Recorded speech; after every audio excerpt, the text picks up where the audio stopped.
என்.ஜே. சரவணன் மற்றும் ஆர்.ஜே. பாலாஜி இயக்கத்தில் ஆர்.ஜே. பாலாஜி, அபர்ணா பாலமுரளி, சத்யராஜ் மற்றும் ஊர்வசி நடிக்கும் வீட்ல விசேஷம் வெற்றி நடை போடுகிறது உங்கள் அபிமான திரையரங்குகளில். அந்த கதவை திறந்தா என்ன விளைவுகள் வரும்னு எனக்கே தெரியாது. நான் பசங்க தனி ரூமில் தூங்கினாலும் நான் எந்த நேரம் போனாலும் ரூம் கதவு திறக்கும். என்னைக்காவது ஒரு நாள் லாக்காக இருந்ததுனால செம்மையாக கோவம் வரும். எக்காரணத்தை கொண்டு அந்த கதவு லாக் ஆகக்கூடாது. நீ என்னை விட்டு போன அப்புறம் நீ எப்படி வேணா இருந்துக்க, எனக்கு கிடையாது. நான் இருக்கிற வரையும் நான் எந்த நேரமும் ரூமுக்கு வரலாம், எந்த நேரமும் ஃபோனை தொடுவேன், எந்த நேரமும் எல்லாமே செய்வேன். எனக்கு அனைத்து உரிமையும் எனக்கு இருக்குது. எனக்கு தான் இருக்குது அந்த உரிமை. அம்மாக்கும் அப்பாவுக்கும் தெரியாத கிடைக்காத சுதந்திரம் அது உங்கள் சுதந்திரமே அல்ல. எனக்கு நீங்கள் சுதந்திரம் கொடுக்கலன்னு வச்சுக்கோங்களேன், அந்த சுதந்திரம் உங்களை பாதிக்குதுன்னு. பொண்ணுங்களை கிண்டல் பண்ணால் கோவம் வரும், டபுள் மீனிங்கில் பேசினா கோவம் வரும். பாண்டி பஜார்லலாம் நிறைய பேர் அடிச்சிருக்கேன். நிறைய க்ரௌடு இருக்கும். இந்த இப்படி இடிச்சிட்டு போகிறது, இந்த தடவிட்டு போகிறது, என்ன நிலை என்ன பண்ணானா அவன் காலி. பக்கத்தில் யாராவது ஒருத்தரை கமெண்ட் பண்ணால் கூட நான் போய் அடித்து பிடிச்சி சட்டையை கழட்டி. இதே நம்ம கூட பிறந்தவங்கள கிண்டல் பண்ண சும்மா இருந்துருவோம்மா, நம்ம பொண்ணை கல்யாணம் பண்ண சும்மா இருப்போம்மா, இருக்க மாட்டோம். அதே இன்னொரு பொண்ணுக்குன்றபோது நம்ம ஏன் பயப்படணும்னு போகிறதே என்னை பொறுத்தவரையும் தப்பு. அதை எல்லாருமே மாற்றிக்கணும். நின்று கேள்வி கேட்டால் நிச்சயமாக அந்த இடத்துல தப்பு நடக்காது. சிங்கிள் உமன்னா எவ்வளோலாம் இது பேசுவாங்க அப்படின்னு சொல்லிட்டு நான் யாருக்கும் எக்ஸ்பிளைன் பண்ண வேண்டிய அவசியமே கிடையாது. ஆனால் அவன் தப்பான கண்டோடத்தில் பார்க்குறான்னா அவனுக்கு நான் அழகாக புரிய வைப்பேன். பிரகாஷ் அதில் ரொம்ப ஹெல்ப் பண்ணார் எங்களுக்கு. பிரகாஷ், விஷால், கார்த்திக் அவங்களாம் பர்சனலாக நிறைய ஹெல்ப் பண்ணாங்க எங்களுக்கு எல்லாம் கூப்பிட்டு வச்சு ஒரு அட்வைஸ் கொடுத்தாங்க. எக்காரணத்தை கொண்டா என்னோட டைவர்ஸ் அப்போ பார்த்தீங்கன்னா என்னை சுற்றி அப்படி ஒரு கூட்டம் இருக்கும். அவனை இப்படி பண்ணிடலாம், அவனை அப்படி பண்ணிடலாம், எவனை எப்படி பண்ணாலும் என் பிள்ளை நிற்கும் போது நீ வரப்போகிறது கிடையாது. உங்களுக்கு என்னோட வாழ்க்கை அவள் திங்கிற மாதிரி 1/2 hour நீங்கள் அதை பற்றி பேசணும். இல்லை லலிதா இப்படி சொன்னா, லலிதா அப்படி பண்ணா, உனக்கு தெரியுமா எப்படியாச்சு, அந்த மாதிரி இதுக்கு தான் போவீங்களே தவிர எனக்கு உண்மையிலேயே ஒரு கஷ்டம் அப்படின்னா என் கூட யார் நிற்பாங்கன்னு நான் யோசிக்கணும் இல்லையா. அந்த புரிதல் ஒவ்வொரு பொண்ணுக்கும் வரணும். அது டிவோர்ஸியாக இருந்தாலும் சரி, வேலைக்கு போகிற பொண்ணாக இருந்தாலும் சரி, படிக்கிற பிள்ளையாக இருந்தாலும் சரி, யாராக இருந்தாலும் தப்புன்னு தோணுச்சுன்னா அதை எப்படி வெளிப்படுத்துறதுன்னு ஒரு முறை இருக்குல்ல, அதை வெளிப்படுத்திடுங்க, அரைச்சி வைக்காதீங்க. எனக்கு இந்த மாதிரி காசிப் பேசுறது, ஒரு தேவையில்லாத விஷயத்தை திணிக்க நினைக்கிறது எனக்கு பிடிக்காது. எனக்கு பிடிக்காத ஒரு விஷயத்தை செய்ய சொன்னால் எனக்கு பிடிக்காது. நான் பண்ணவும் மாட்டேன் அந்த விஷயத்தை. காம்ப்ரமைஸுங்கிறதே கிடையாது. ஃபேமிலியில் பசங்களுக்காக காம்ப்ரமைஸ் அப்படிங்கிறது வேறு. மற்றபடி எனக்கு அதிலெல்லாம் எனக்கு பிடிக்கலன்னா நான் நேரடியாக சொல்லிவிடுவேன், எனக்கு பிடிக்கல, செய்கிறது தப்பு. அதனால எவ்வளோ லாஸ் வந்தாலும் நான் யோசிக்கவே மாட்டேன். ஒரு கன்னடா டிவி சேனலில் உங்கள் டாட்டரோட இன்டர்வியூ பார்த்தேன். பிரகாஷ்ராஜ் சார் ஒரு எலெக்ஷனில் நிற்கும் போது இவங்க அவ்வளோ அழகாக பேசியிருந்தாங்க, அரசியல்லாம் பேசியிருந்தாங்க. எனக்கு திடீர்னு நான் அப்போ தான் அந்த இன்டர்வியூ பார்க்கும்போது வாவ் எவ்வளோ மெச்சூர்டாக எவ்வளோ அழகாக பேசுகிறாங்க அப்படின்ற மாதிரி எனக்கு தோணுச்சு. உங்கள் மகள்கள் பற்றி சொல்லுங்கள் மேம். பெரிய பூஜா பிரகாஷ்ராஜ், சின்ன மேக்னா Prakashraj. Pooja BA fine arts யூகேல முடித்தாங்க. அப்புறம் யூஎஸில் எம்எஸ் பண்ணாங்க. சின்னவங்க இப்போ 10th முடிச்சிருக்காங்க. முடிச்சுட்டு ஏஆர் ரஹ்மான் மியூசிக் ஸ்கூலில் பாட்டு கற்றுக்குறாங்க. மியூசிக் அவங்களுக்கு மியூசிக்னால் ரொம்ப பிடிக்கும். 2 பேரும் அப்படி தான். பெரியவளா அப்படி தான். அவங்களும் நிறைய யூடியூப் சேனலில் நிறைய இருக்குது. அவங்களோட இதெல்லாம் நிறைய பாடுவாங்க. She is also singer and writer. அவங்க யூகே முடிச்சுட்டு வரும்போது அவங்க அப்பா எலெக்ஷனில் நிற்கிறாருன்னு, I want to support my daddy mummy, can I go அப்படின்னு சொல்லி கேட்டுச்சு. ஐ செட் அஃப்கோர்ஸ் எஸ் போங்கம்மா அப்படின்னு. இதெல்லாம் ஒரு ஆப்பர்ச்சுனிட்டி இல்லையா. நீ உன்னுடைய தேங்க்னு எப்படி சொல்ல முடியும் உங்கள் அப்பா பேரண்ட்ஸ்க்கு. I said please go. அப்புறம் அவங்க போனாங்க. ஃபுல்லாக ஒர்க் பண்ணி அப்பா கூடயே இருந்து எல்லாத்தையும் பார்த்துக்கிட்டா ரொம்ப சந்தோஷமாக இருந்துச்சு. எல்லாருமே என் ஃப்ரெண்ட்ஸ் எல்லாருமே சொன்னாங்க, ஐயோ ரொம்ப சந்தோஷமாக இருக்கும், பொண்ணு ஒரு பையன்தான் நிற்பான்னு பார்த்தா உன் பொண்ணு போய் நிற்கிதுன்னு. இதில் என்ன பையன் பொண்ணு இருக்குது, குழந்தைகள் அவ்வளோதான், பிள்ளைகள் அவ்வளோதான். தெளிவாகவும் பேசியிருந்தாங்க. ஆமாம், எனக்கு ஆச்சரியமாக தான் இருந்தது. ஏன்னா நம்ம நிறைய தப்பு பண்ணிடுறோம் மேம். குழந்தைங்களுக்கு அரசியல் தேவையில்லை, எதுக்கு அவங்களுக்கு புரிஞ்சுக்கணும், நாட்டை பற்றி ஏன் தெரிஞ்சுக்கணும் அப்படின்லாம் பேசுகிறோம். அது தப்பு. எனக்கு ஒரு பாயிண்ட்டுக்கு மேலே தான் அதே புரிஞ்சுது. நான் பூஜாக்கிட்டே சொன்னேன், மேக்னாக்கும் சொல்லுவேன் நான், நீ நாட்டு நடப்பேன்னு தெரிஞ்சுக்கணும் மேக்னா, என்னென்ன ஏது நம்ம போய் எதுவும் மாற்ற போகிறதில்ல. அட்லீஸ்ட் நம்ம கண்ட்ரியில் என்ன நடக்குது அப்படிங்கிறது, நம்ம ஊர் நம்ம நாடு அதில் என்ன நடக்குது அப்படிங்கிறத நம்ம தெரிஞ்சுக்கணும். அதோட புரிதலும் வந்து ரொம்ப அவசியம்னு நினைக்கிறேன் நான். எனக்கு ரொம்ப சந்தோஷம் அவங்க பேசினது. இப்போ டாக்டர் யூஎஸ்ல தான் இருக்காங்களா? இல்லை, வந்துட்டாங்க. இந்த கோவிட்னால வந்துட்டாங்க. இப்போ வந்து ஹைதராபாத்தில் இருக்காங்க. அவங்க அப்பாவோட ரெசார்ட் இருக்குது, பிரகாஷ்யம்னு சொல்லிட்டு, அதை பார்த்துக்கிட்டு இருக்காங்க. பார்த்துட்டு அப்படியே கொஞ்சம் கதைலாம் எழுதிட்டு இருக்காங்க. அவங்க அப்பா ஏதோ படம் பண்ண போகிறாரு, அதுக்கு வந்து ஹெல்ப் பண்ணி கதை எழுதிட்டு இருக்காங்க. Very nice. சினிமா இண்டஸ்ட்ரியில் உங்களோட பெஸ்ட் ஃப்ரெண்ட் அப்படின்னா யார் மேம்? உண்மையாக சொல்லணுன்னா எனக்கு அப்படி யாரும் கிடையாது. ஏன்னா நடிக்கும்போது பார்த்தீங்கன்னா எங்கள் ஃபேமிலி காலையில் வீட்டு வேலையெல்லாம் செஞ்சுட்டு தான் ஷூட்டிங்லாம் போனோம் வரணும்னு. அதுக்கப்புறம் பார்த்திங்கன்னா கல்யாணம் ஆன அப்புறம் என்னோடய ஃபேமிலி, என்னோடய பசங்க, என்னோடய ஊற்றார் உறவினர் அப்படி இருந்தது.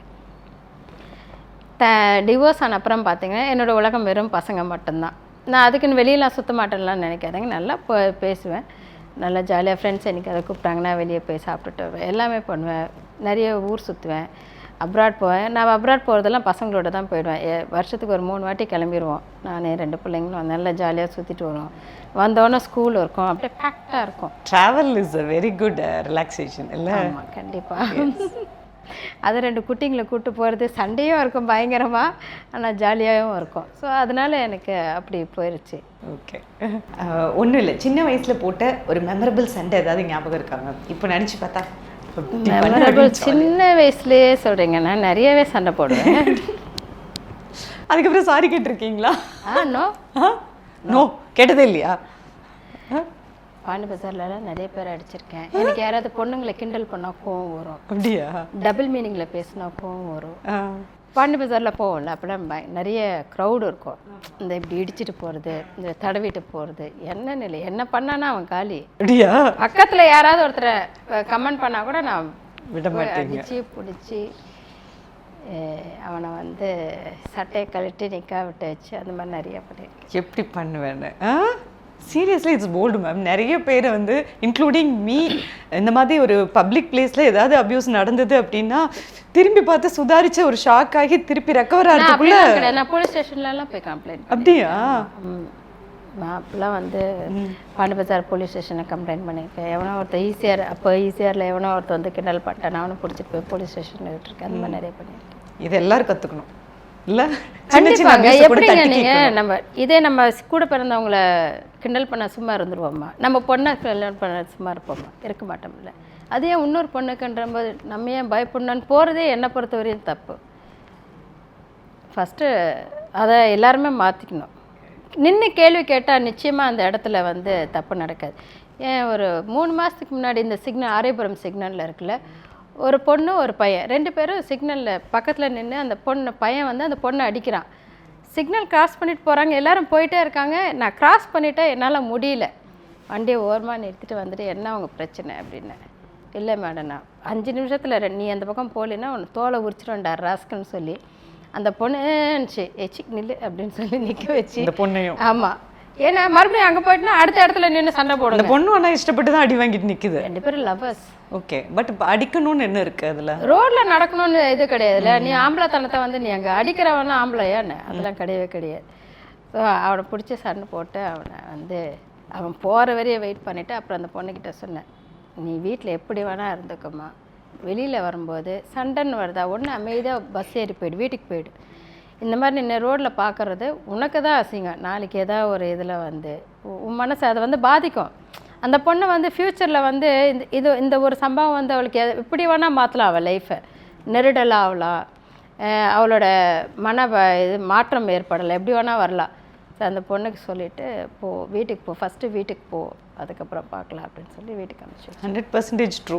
அந்த நேரத்தில் அவள் காதலுக்காக அடி வாங்கிட்டு இருந்தாலும் பின்னாடி இதே ஒரு சம்பவம் அவளை எப்படி வேணால் மாற்றும். அந்த இது அதை வந்து அந்த பொண்ணுக்கு சொல்லி நீ இந்த மாதிரி ஒரு சுச்சுவேஷன் வந்தால் வீட்டில் போய் தூங்கிடு, வீட்டுக்கு போயிடு, அதுதான் நல்லது. இல்லை ஏதாவது ஒரு பக்கத்தில் கோயில் இருந்தால் கூட அவன் திரும்பி வருவான். நான் வீட்டுக்கு போகிறேன்னு கிளம்பி போயிரு.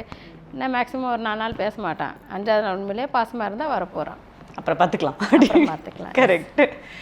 நீங்கள் என்னென்ன விஷயங்கள்லாம் பண்ணணும் அப்படின்னு நினைக்கிறீங்க மேம்? ஏன்னா பிகாஸ் குழந்தைங்கள பார்த்துக்கணுன்னே நீங்கள் ஒரு பீரியட் ஆஃப் டைம் உங்களோட லைஃப் ஃபுல்லாக பசங்கன்னு இருந்தீங்க. இப்போ எல்லாம் பசங்க பெருசானதுக்கப்புறமா உங்களோட டைம் கிடச்சிருக்கும். ஸோ என்னென்ன விஷயங்கள் செய்யணும் அப்படின்னு இப்போ ஆசைப்படுறீங்க? நான் என்ன செய்யணும்னா, நான் இப்போ யாத்ரா டைம் அப்படின்னு சொல்லி ஒரு யூடியூப் சேனல் ஓப்பன் பண்ணியிருக்கேன். நான் வந்து நிறைய கோயிலுக்கு போவேன். ஆனால் ஒன்று பார்த்தீங்கன்னா இமயமலை கிளம்பிடுவேன். அப்படியா? ஓ, தனியாக நீங்கள் நினைக்கிற மாதிரி இல்லை. அப்படிலாம் உடனே அப்படிலாங்கன்னா நல்லா ஜாலியாக சாப்பிட்டுட்டு நல்லா சுற்றிட்டு, மழையெல்லாம் ரொம்ப பிடிக்கும். அதனால் போய் சோலோ ட்ரிப்பா மேம்? நிறைய சோலோ தான் போயிருக்கேன்.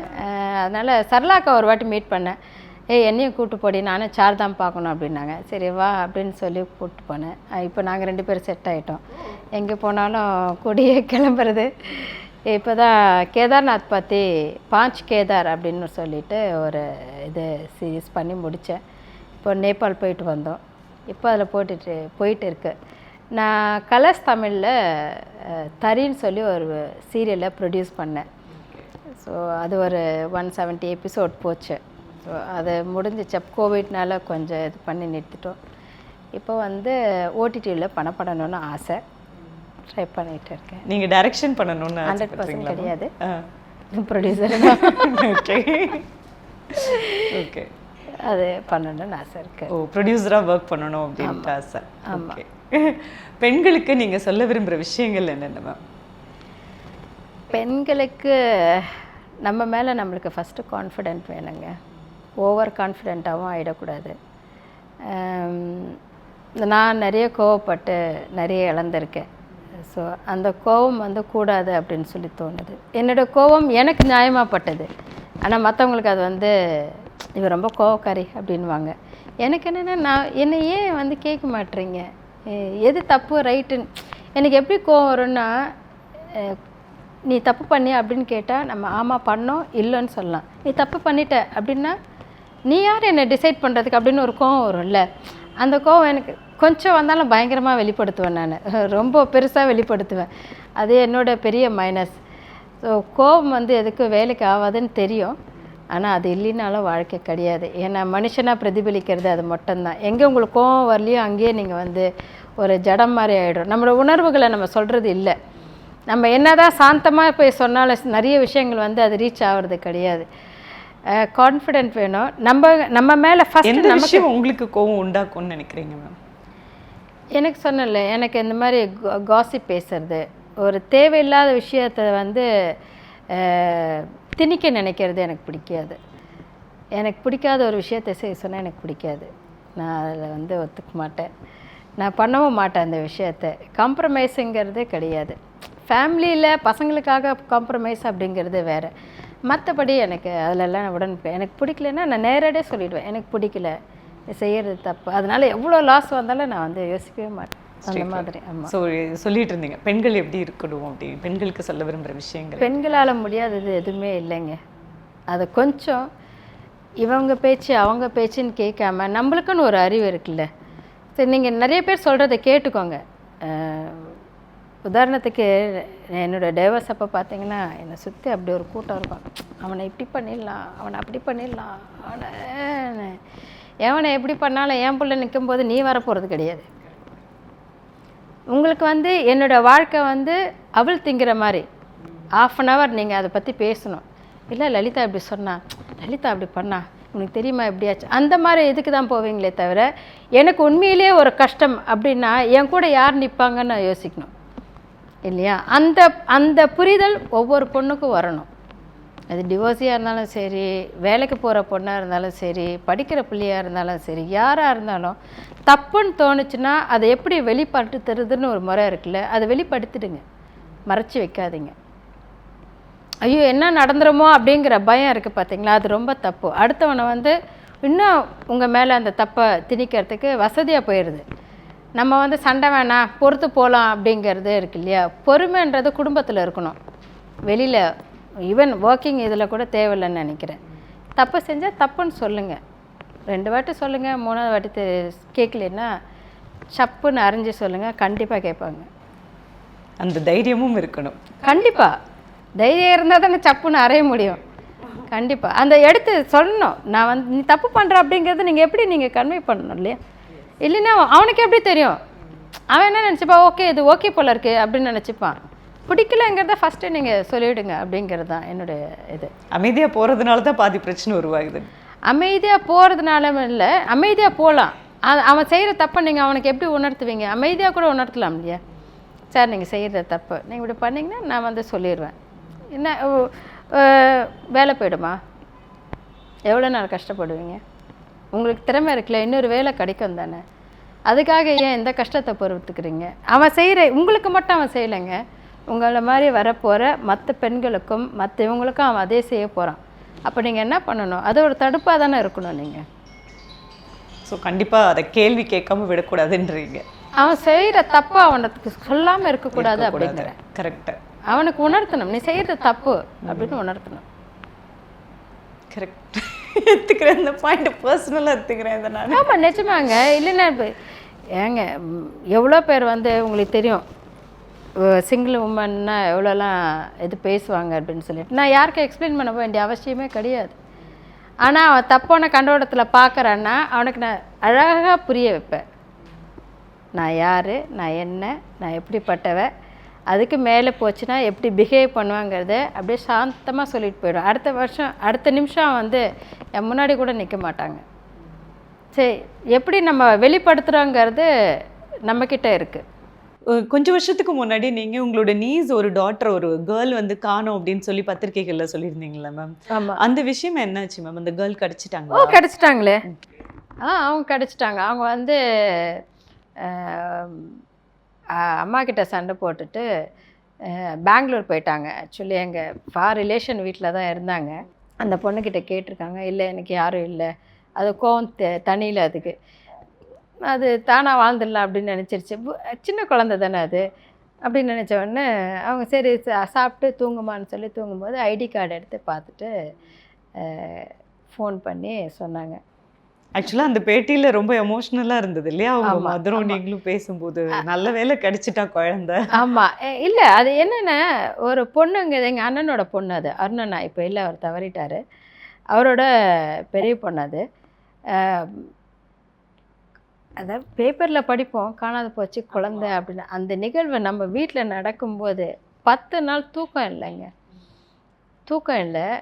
எப்படின்னு பார்த்தீங்கன்னா சினிமா தேட்டரில் போய் நிற்போம், பீச்சில் நைட்டில் போய் தேடுவோம், யாராவது அந்த குப்பத்தில் இருக்கவங்க அவங்கக்கிட்டலாம் போய் கேட்குற ஃபோட்டோ காட்டி இந்த பொண்ணை பார்த்தீங்களா, அப்புறம் ஏதாவது பாடி ஏதாவது ஒதுங்கியிருக்கா.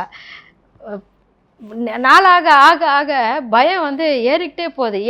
வேறு ஏதாவது பண்ணி போட்டுட்டாங்களா பிள்ளைய, ஏதாவதுன்னா டக்குன்னு அந்த அந்த அந்த 10 நாள் வந்து நரகங்க. எனக்கே அப்படி இருந்ததுன்னா ஷேர்லிக்கு எப்படி இருந்திருக்கு வச்சு பாருங்கள். ரொம்ப கஷ்டப்பட்டுருப்பேன். 10 நாள் நாங்கள் தூங்கவே இல்லை. கடல் புண்ணியத்தில் கிடச்சிட்டாங்க. கிடைச்சப்பறம் என்ன பண்ணீங்க மேம்? இந்த பசங்க அதாவது பசங்க அந்த இடைவெளி இருக்குல்ல, நம்ம எவ்வளோதான் பார்த்து பார்த்து வளர்ந்தாலும் பசங்களுக்கு இன்னொரு ஒப்பீனியன் இருக்கு, இந்த மாதிரி சொல்லாம கொள்ளாம ஏதாவது செய்கிறாங்க, நமக்கு எவ்வளோ கஷ்டமா இருக்கும். ஆமாம். அப்படி ஒரு விஷயம் நடந்த உடனே பிரகாஷ் அதில் ரொம்ப ஹெல்ப் பண்ணார் எங்களுக்கு. பிரகாஷ், விஷால், கார்த்திக் அவங்களாம் பர்சனலாக வந்து நிறைய ஹெல்ப் பண்ணாங்க எங்களுக்கு.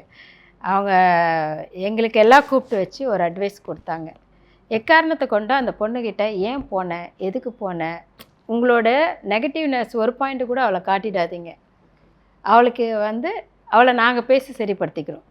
நீங்கள் ஆஸ் யூஷுவல் எப்படி இருந்தீங்களோ அப்படி இருங்க. ஏன் அவளாக காரணம் சொன்னால் நீங்கள் கேட்டுக்கோங்க. நீ இப்படி பண்ணிட்டியே, என்னை அவமானப்படுத்திட்டியே, என்னை இது பண்ணிட்டு எல்லாரும் அதானே பண்ணுவாங்க. வீட்டுக்கு வந்தோடனே அடிக்கிறது அதெல்லாம் எதுவும் கிடைக்கிற வரைக்கும் மாற்றுன்னு மாற்றுறது. அந்த சுச்சுவேஷன்லாம் வரக்கூடாதுன்னு சொல்லிட்டு அந்த பொண்ணை எங்கள் வீட்டுக்கு கூட்டிகிட்டு வந்து 10 days வச்சு அவளுக்கு அந்த மாதிரி ஒரு விஷயமே நாங்கள் யாருமே கேட்கல. ஏன் இப்படி பண்ணேன்னு சொல்லி யாருக்குமே கேட்கல. அதுக்கப்புறம் அவளாக சொன்னது, நான் பயந்துட்டேன், அம்மா திட்டினோடனே பயந்துட்டேன், நான் படிக்க எக்ஸாம் இதுக்கு இப்போ இது பண்ணுறது பயந்துட்டேன், அதனால நான் தப்பு பண்ணிட்டேன் இனிமேல். ஸோ அதை தான் நீங்கள் புரிய வைக்கணும்னு நினைக்கிறேன் நான். அது அந்த பொண்ணை வந்து அதுக்கப்புறம் பார்த்திங்கன்னா அழகாக போச்சு.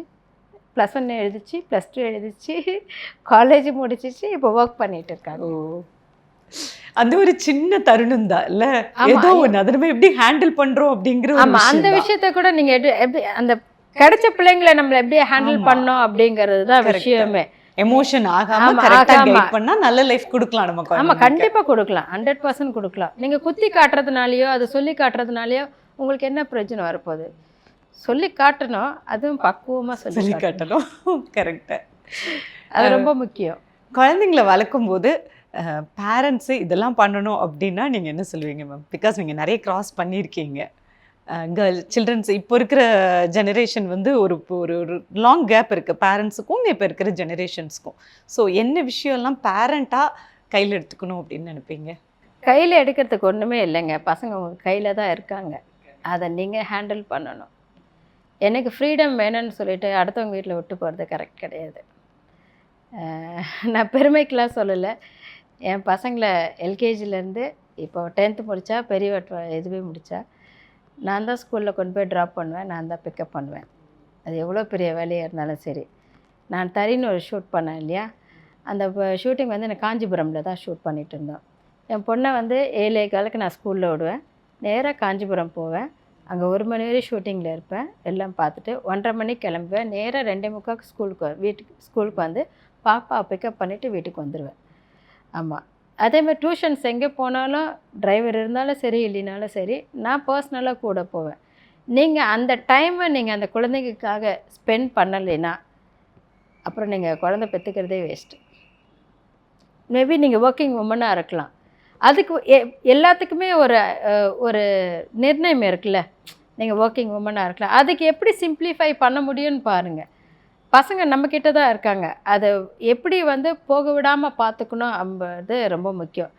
பசங்க மேலே ஒரு நம்பிக்கை வைங்க, பசங்களுக்கு தெரியணும் அதை நம்பிக்கைன்னு. ஆனால் 1% உங்களுக்கு ஒரு டவுட் இருந்துட்டு தான் இருக்கணும், தப்பாக நினச்சிக்காதீங்க. ஏன்னா பேரண்ட்டாக நான் சொல்கிறேன், என் பசங்களுக்கு எல்லா சுதந்திரமும் இருக்குது, இப்போ எங்கே வேணால் போகலாம், என்ன வேணால் பண்ணலாம், நானே கொண்டு போய் விட்டுட்டு வருவேன், கூட்டிகிட்டு வருவேன். ஆனால் எங்கேயாவது ஒரு பாயிண்டில் அது மிஸ் ஆகுதுன்னு தெரிஞ்சதுன்னா நான் சொல்லிவிடுவேன், நீ இன்னாரோட குழந்தை, உன்னை சுற்றி இத்தனை கண்கள் உன்னை பார்த்துட்டு இருக்குது, நீ ரொம்ப கேர்ஃபுல்லாக இருக்கணும் அப்படிங்கிறத என் பசங்களுக்கு நான் சொல்லுவேன். ஏன்னா எந்த ஒரு சின்ன விஷயம் போனாலும் வேறு மாதிரி பேசிடுவாங்க, பார்த்தியா சினிமாக்காரன் பிள்ளை பார்த்தியா அப்படின்னு சொல்லி பேசிடுவாங்க. ஸோ அதெல்லாம் சொல்லி எனக்கு மட்டும் இல்லை, அது உங்கள் குழந்தைக்கும் இருக்குது. இப்போ வந்து பார்லர் வச்சுருக்கான்னா அவர் குழந்தைக்கும் அது இருக்குது. எல்லாருக்குமே ஒரு தனி சொசைட்டியில் நம்ம பல பிள்ளைங்களை வந்து கரெக்டாக கொண்டு போனோங்கிறத நீங்கள் பசங்களுக்கும் புரிய வைக்கணும். அந்த விஷயத்தை நீங்கள் வந்து நீங்கள் தான் ஹேண்டில் பண்ணணும். அது கண்டிப்பாக பேரண்ட்ஸ் கண்டிப்பாக அதுக்கு வந்து டைம் ஒதுக்கணும்.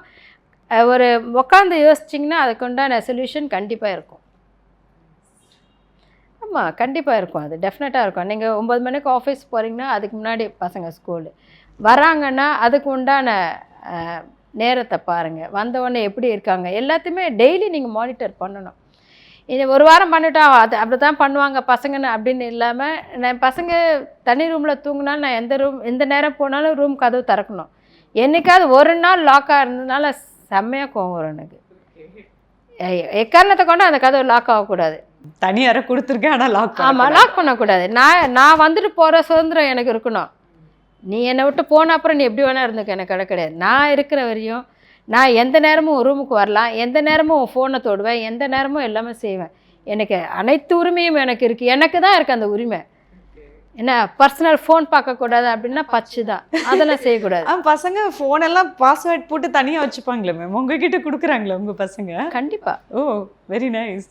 அதெல்லாம் ஓப்பன் தான். ஓகே. அந்த பாஸ்வேர்ட் போடுறதே ஒரு நாள் என் பொண்ணு போட்டேன், நான் சொன்ன பிச்சிடுவேன். இது என்ன உன் ஃப்ரெண்ட் எல்லா ஜென்ரேஷன் குழந்தைங்களும் கேட்டுக்கோங்க. ஆமாம் கண்டிப்பாங்க. பேரண்ட்ஸ் கிட்ட என்னங்க உங்களுக்கு இது, நீங்கள் தான் இன்செக்யூர்டாக போவீங்க, எங்களுக்கு ஒன்றுமே கிடையாது. நாங்கள் 10 நாள் அழுதுட்டு போயிடுவோம், வாழ்க்கை ஃபுல்லாக அழுவ போகிறது யார்? எங்கள் வாழ்க்கை 20 வருஷமா 10 வருஷமா முடிஞ்சிடும். நீ 50 வயசு வரையும், இன்னும் 50 வருஷம் இருக்குது, யார் கஷ்டப்படுவாங்க? யாரை ஏமாத்தணும்னு? பட் ஒரு வயசு வரும்போது எங்களோட பர்சனல் அப்படின்னு ஃபோன்ல லாக் போட்டு வச்சு நாங்க பார்க்காத பர்சனல் உங்ககிட்ட ஏதாவது இருக்காங்க? கேளுங்க. நாங்க பார்க்காத பர்சனல் ஏதாவது இருக்கா உங்ககிட்ட? நீங்க ரொம்ப அறிவாளியா நினச்சிக்கலாம், அம்மாவுக்கு எதுவுமே தெரியாது அப்படின்னு. அம்மாவோட இன்ட்யூஷன் இருக்கு பார்த்தீங்களா, அது வந்து சொல்லி கொடுத்துரும், கண்டிப்பாக சொல்லி கொடுத்துரும். அதை வந்து நீங்கள் புரிஞ்சுக்கணும். எங்களுக்கு அம்மாக்கும் அப்பாவுக்கும் தெரியாத கிடைக்காத சுதந்திரம் அது உங்கள் சுதந்திரமே அல்ல. எனக்கு நீங்கள் சுதந்திரம் கொடுக்கலன்னு வச்சுக்கோங்களேன், அந்த சுதந்திரம் உங்களை பாதிக்குதுன்னு அர்த்தம் இல்லையா? யாருக்கிட்ட நீங்கள் இன்னும் உங்களுக்கு நல்லது நடந்தால் சந்தோஷப்பட போகிறது நடந்தால், தப்புங்கிறத நாங்கள் தப்பாக வேணால் உங்களுக்கு எக்ஸ்ப்ரெஸ் பண்ணலாம், கத்தி கலாட்டா பண்ணி அது பண்ணலாம். அதுவும் ஏன் தெரியுமா, அது உங்கள் மேலே வச்சுருக்க பாசம்தான். அது நீ செய்யாத, நீ ஏன் பின்னாடியே வந்து பார்க்குறனா, அது உன் மேலே இருக்க டவுட்டு கிடையாது, சொசைட்டி மேலே நடக்கிற விஷயங்கள் அப்படி இருக்குது. அதனால் நாங்கள் உன் பின்னால் வருமே தவிர மற்றபடி எதுவுமே கிடையாது. என் பிள்ளைய நான் நம்பாமல் உலகத்தில் யார் நம்ப போகிறாங்க? நீ எப்படி அந்த சூழல் இல்லை அப்படிங்கிறது தான் உண்மை. ஆமாம், அதை ஏன் கொண்டு வர மாட்டாங்கிறாங்க அப்படிங்கிறத என்னுடைய கேள்வி. பசங்களுக்கு புரிய வைங்க, சொல்லுங்கள். பசங்களாக தான் இருப்பாங்க, கோவப்படுவாங்க. என் பொண்ணு மட்டும் பண்ண மாட்டேன்னு நினைக்கிறேன் அப்படின்ட்டு போவாள். அப்படின்னா உடனே பெரிய பொண்ணுக்கு ஃபோன் அடிப்பேன், பூஜாமா மேகனாமா இப்படி பண்ணுறாங்க, ஓகே மாமி நான் பேசுகிறேன். நீங்கள் ஃபேமிலி உள்ள அந்த பாண்டிங்கை கொண்டு வரணும். அக்கா தப்பு பண்ண தங்கச்சிக்கிட்ட சொல்கிறது, தங்கச்சி சொல்லி பண்ண, யாருன்னு தெரியாமல் காப்பாற்றி ஒன்றுமே பண்ண போகிறது கிடையாது. கடைசியில் நம்ம ஃபேமிலி தான் அஃபெக்ட் ஆகும். ஸோ அவள் சொன்னா அவள் வந்து இவளுக்கு ஃபோன் பண்ணி சொல்லுவாள், இந்த மாதிரி பண்ணாத, this is wrong, this is right அப்படின்னு சொல்லிட்டு. ஸோ அந்த மாதிரி நான் வந்து ஹேண்டில் பண்ணி போயிட்டு இருக்கேன். நல்லா இருக்கு இந்த கிராஃப். அதே நீங்கள் உங்கள் கூட பிறந்தவங்க இருக்காங்களா? இருக்காங்க. நீங்கள் அப்படி தானே பண்ணுவீங்க, அம்மா அப்படி தானே பண்ணுவாங்க. நல்லது பண்ணா இவன் நல்லது பண்ணா நீ ஏன் அப்படி பண்ணுறேன்னு கேட்பாங்க. அது வந்து உங்களை ஏற்றி இறக்கி காட்டுறது கிடையாது. எக்ஸாம்பிள் நம்ம வீட்லேயே இருக்குது, வெளியில் போக வேண்டாம், அதை தான் உங்களுக்கு சொல்கிறாங்க. இதில் வந்து பாகுபாடு, அவளை நல்லா பார்க்குறாங்க என்ன நல்லா பார்க்கல அப்படிங்கிறது. நீ நல்லது பண்ணும்போது உன்னை பற்றியும் பேசுகிறாங்க. அதை வந்து வீட்டுக்குள்ளேயே ஒரு விமர்சனம் இருக்கணும்ல, இது சரி இது தப்பு அப்படின்றது, அந்த ஒப்பீனியன். ஓ 2 பேரும் சேர்ந்துக்கிறாங்க, அப்போ நம்ம பண்ணது தான் தப்பு அப்படின்ற ஒரு பார்வை மாறும். 2 பேரும் சேர்ந்துக்கிறாங்க அதனால நம்ம பண்ணுறது தப்புன்றது வந்து புரிதல் தப்பு. 2 பேரும் சேர்ந்து ஒரு விஷயத்த சொல்கிறாங்கன்னா அது எந்த அளவுக்கு புரியுது இருக்குது அப்படிங்கிறது பசங்க தான் புரிஞ்சுக்கணும். ஒருவேளை ஏன்னா முதல்ல மாதிரி இல்லைங்க, முன்ன மாதிரி கிடையாது. இப்போ வந்து உலகம் நம்ம கையில் இருக்குது, எல்லாமே தெரியுது. எனக்கு 18 வயசில் தெரிஞ்சது என் பொண்ணுக்கு 12 வயசில் தெரியும். ஏன்னா ஃபோன் கையில் இருக்குது. உலகத்தையே பார்க்க தெரிஞ்ச உனக்கு ஒரு ரிலேஷன்ஷிப் எப்படி பார்க்கணுன்னு உனக்கு தெரியாதா? நீ அதையே நான் இப்போ அடிக்கடி சொல்லுவேன், கூகுள் போய் பாருன்னு. எல்லாத்துக்கும் பார்க்குறீங்களா கூகுளு? இதையும் போய் பாருங்கள், எப்படி இருக்குன்னு பாருங்க, படிங்க. ஏன் அதுக்கு மட்டும் அந்த கூகுளை யூஸ் பண்ண மாட்டேங்கிறீங்க? என்ன பார்க்கணும் மேம்? ரிலேஷன்ஷிப் ஒரு பிரதர் கிட்ட எப்படி இருக்கலாம்னு கூகுளில் இருக்கா? ஒரு சிஸ்டர் கூட எப்படி இருக்கலாம்னு இருக்கா? ஃப்ரெண்ட்ஸோட எப்படி இருக்கணும் அப்படிங்கிறது இருக்கா? இருக்குதானே? எல்லாமே இருக்கு. ஏன் அதை படிக்க மாட்டேங்கிறீங்க? ஏன் தேவையில்லாத விஷயங்களை படிக்கிறீங்க? அதெல்லாம் யாரும் போய் பார்த்தது இல்லை, நானே போய் பார்த்தது இல்லை. பாருங்க, நிறைய நல்ல விஷயங்களும் இருக்கு, அதையும் பாருங்கன்னு தான் சொல்றேன். ஓகே, எப்படி ஒரு விஷயம் வந்து இது பண்ணுறத அது பண்ணுறதை நீங்கள் பார்க்குறீங்களோ அதே மாதிரி இதையும் போய் பாருங்க. டவுட் வருதா போய் பாருங்க, ஏன் அம்மா இப்படி கத்துறா, ஏன் இப்படி பேசுகிறா அப்படிங்கிறத உங்களுக்கு மற்றவங்க கிட்ட சொல்கிறது இரிட்டேட் ஆச்சுன்னா, why my mummy shouting like this அப்படின்னு கூகுள் கிட்ட கேளுங்க. Google will answer you. Seriously இவ்வளோ நேரம் பொறுமையாக எங்களுக்கு நிறைய விஷயங்கள் ஷேர் பண்ணீங்க.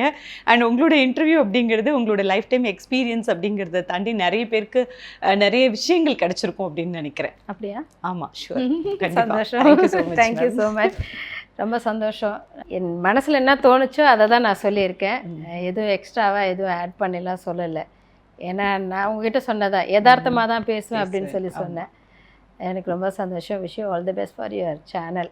Thank you so much. பெண்களுக்கான பிரத்யேக தளம் அவள் கிளிட்ஸ் ஃபேஸ்புக் பேஜை லைக் பண்ணுங்க, ஃபாலோ பண்ணுங்க. அவள் கிளிட்ஸ் சேனலை எல்லாரும் லைக் பண்ணுங்க, ஷேர் பண்ணுங்க, சப்ஸ்கிரைப் பண்ணுங்க.